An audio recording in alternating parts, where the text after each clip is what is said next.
अस्सलाम वालेकुम फ्रेंड्स, कैसे हैं आप? उम्मीद करती हूँ आप खैरियत से होंगे। आज की वीडियो में हम अपनाने जा रहे हैं अफ़गानी बीफ पुलाव, जिसे बनो बीफ पुलाव भी कहा जाता है, और जो अरब मुल्क हैं उधर इसको कब्सा राइस कहा जाता है।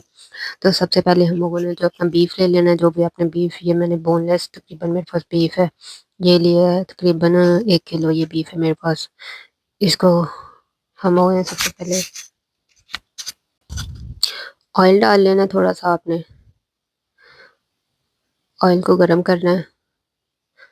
आपने कोशिश करनी है कि किसी बड़े पैंदे वाले जो बर्तन है उसमें आप, मोटे पैंदे वाले बर्तन में आप वो जो अपना बीफ पुलाव बनाएं, जो दम के लिए भी आसान होता है और जो है ये जलता भी नहीं इतनी जल्दी।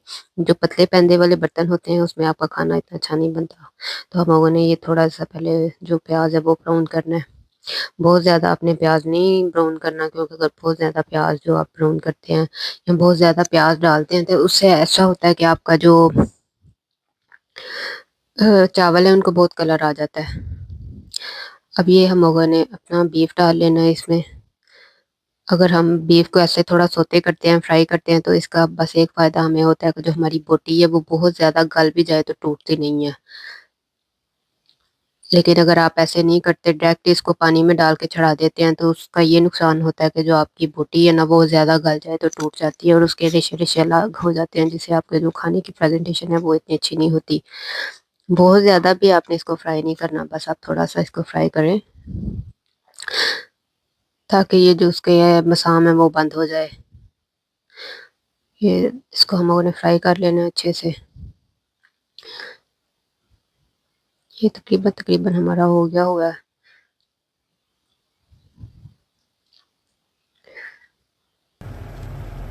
अब ये मैं इस पे जो है वो पपाया डाला है, पपाया पेस्ट है, और ये मैंने फ्रीज़ किया हुआ है। तो ये आप ने डाल के उसको कुकर में डाल के मैं चढ़ाने लगी हूँ अब। ये थोड़ा सा सॉल्ट डालना है, ये हमारे स्टॉक के लिए जो हम लोगों ने बीफ यूज़ भी करना है, और जो स्टॉक भी उसमें हम लोगों ने यूज़ करना है ना, यखनी, ये उसके लिए है। और ये जो पपाया पेस्ट होता है ये जो आपका गोश्त है इसको नरम करता है, बहुत अंदर से नरम हो जाता है। टेंडर करने के लिए जो हम वो यूज़ करते हैं पपाया पेस्ट। अगर आपके पास कोई पपाया का टुकड़ा है तो आप ऐसे कर सकते हैं, वो भी यूज़ कर सकते हैं। लेकिन अगर आप एक पपाया लें और उसको ऐसे फ्रीज़ कर देंगे तो ये आपका बहुत लंबे अरसे के लिए चलेगा। और जब भी आपने कोई बीफ बनाना हो तो आप उसको जो है ये एक क्यूब यूज़ कर सकते हैं। ये हम लोगों ने इसमें ड्राई फ्रूट से यूज़ करने हैं। ये मेरे पास रेजन्स हैं, ब्लैक और ब्राउन है, मेरे पास कैशू नट्स हैं, पाइन सीड्स हैं, जो चिलगोज़े के बीज होते हैं। ये आपके पास अगर ये चिलगोज़े के बीज और कैशू नट्स नहीं है तो कोई बात नहीं, आप ये भी यूज़ कर सकते हैं जो रेजन्स हैं। अगर 2 कलर के रेज़न नहीं है आपके पास तो आप चाहे एक ही यूज़ कर लेंगे, कोई ज़रूरी नहीं है कि आप इतने ज़्यादा ड्राई फ्रूट्स यूज़ करने हैं। अगर आपके पास घर में हो तो आप यूज़ कर लें, अगर ना हो तो ना करें। फिर हम लोगों ने थोड़ा सा ऑयल डालना है। अब ऑयल डाल के इसको अच्छे से गर्म कर लेना है। ऑयल बहुत ज़्यादा नहीं डालना, बस कोशिश करनी है कि आप थोड़ा सा ऑयल डालें जिसमें जो आपका जो ड्राई फ्रूट्स हैं वो जो सोते करने के लिए हमें थोड़ा चाहिए होता है वो हम वो कर लें। ये अब हम लोगों ने अपने सारे फ्रूट्स, ड्राई फ्रूट्स डाल देने हैं।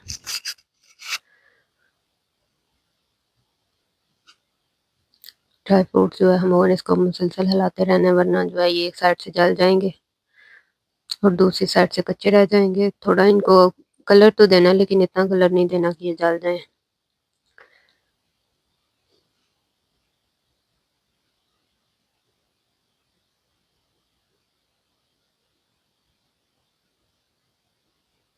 ये तकरीबन तकरीबन जो हमारे 1 आध मिनट में ही हो जाते हैं।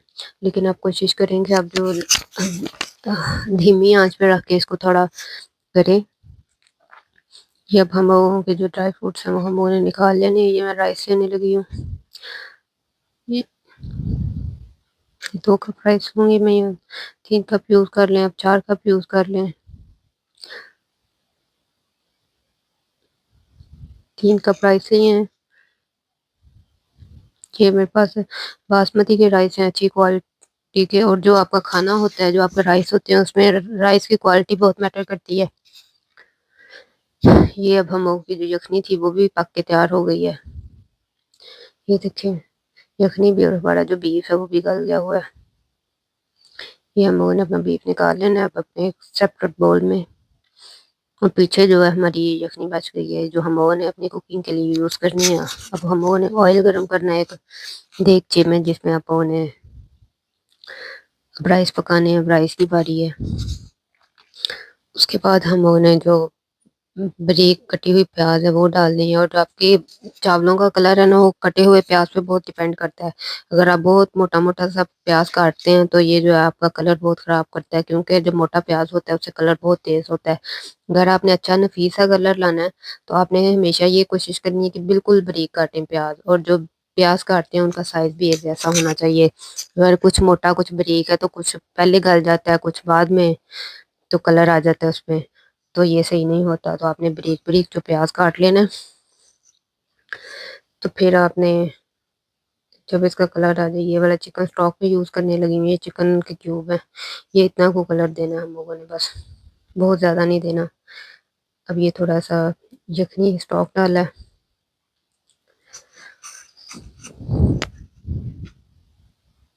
इसको अच्छे से हिला लेना।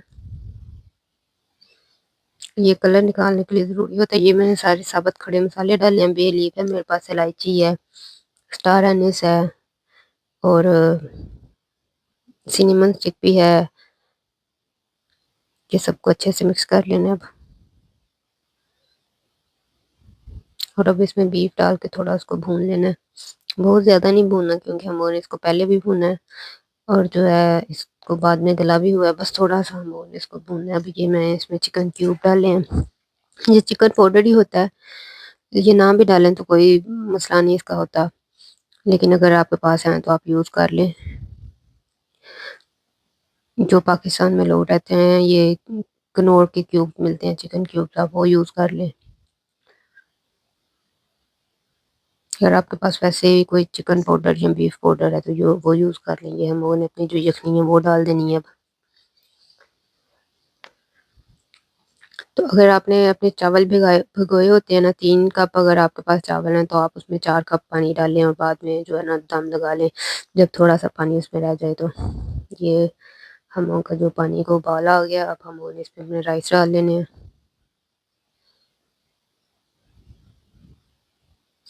राइस डाल के ऊपर ढक दे दें। ले जी, ये तकरीबन आधे हमारे कुक हो गए हैं राइस, और आधे होने वाले हैं। अब थोड़ा सा पानी और खुश करें।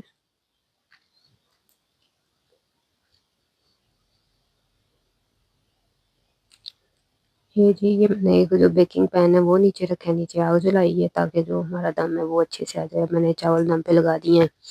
वैसे तो आप डायरेक्ट आग पे भी जो है दम लगा सकते हैं, लेकिन डायरेक्ट आग पे लगाने से ऐसा होता है कि जो चावल हैं बहुत ज्यादा नीचे लग जाते हैं और सही दम नहीं आता। अब ये जो अगला प्रोसीजर है हमारा कैरेट का है। ये हम लोगों ने थोड़ा सा पानी डालना है, इसको ब्लांच करना है और इसमें शुगर डालनी है और इसको पकाना है। मतलब बहुत ज्यादा नहीं पकाना, बस थोड़ा सा इसको पकाते हैं कि ये क्रिस्पी भी रहे, क्रिस्पी क्रिस्पी रहे और ये थोड़ी गाजरें जो है मीठी हो जाएं। जब पहले पहले देखते तो ऐसे लगता था ये गाजरों का मुरब्बा होता है, लेकिन ये गाजरों का मुरब्बा नहीं होता। ये ऐसे ब्लांच की हुई गाजरें ही होती हैं, बस उसमें मीठे पानी में वो करते हैं शुगर डाल के। तो इनको हम लोगों ने कर लेना है। ये इनका कलर, ये जो कलर भी इनका इतना ना खराब हो, इतना नहीं आपने पकाना कि उनका कलर जो है फीका पड़ जाए।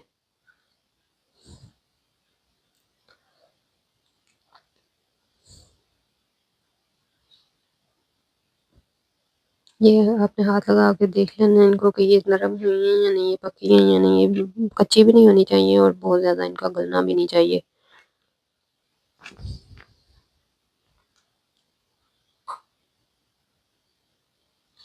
ये अब हमारे गाजरों को स्टेन कर लेना है। देखो इनका प्यारा सा कलर भी है, ये थोड़ी गल भी गई है, कच्ची भी नहीं है। अब हम उन्हें राइस अपने देखने हैं।